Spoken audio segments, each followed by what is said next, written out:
This era of Americans living on debt and basically, actually the way that, quote myself here, as I summarized it, we make a living by selling each other houses, which we pay for with money that we borrow from the Chinese. That's a relatively recent thing. It really, it's hard to believe this, but back in the 1980s, Americans had a 9% savings rate. And it hit 0 just before the crisis, and now it's back up to almost 6.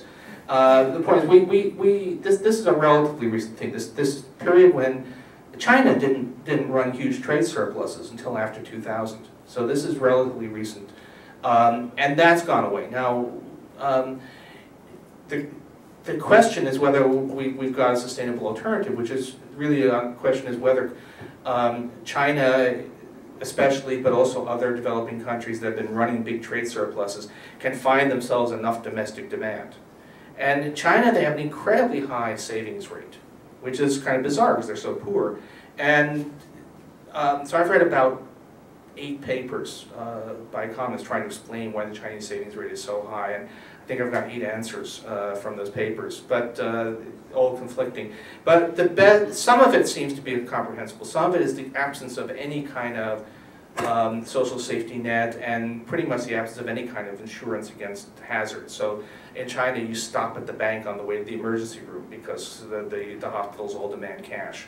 And so people hold huge precautionary savings. And if they can do something about that, that might help a lot.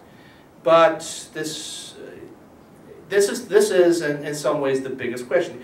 There's a cluster of countries that all moved into huge trade surpluses during the past decade. I still don't have a name for this. I guess it's almost gone now, but the decade of the noughties, whatever this decade after 2000 was.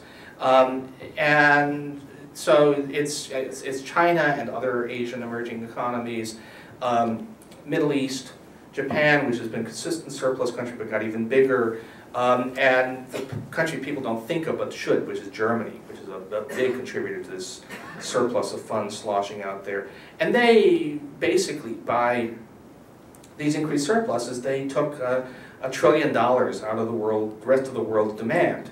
That $1 trillion hole was filled by the United States and, to a lesser extent, Spain and Eastern Europe.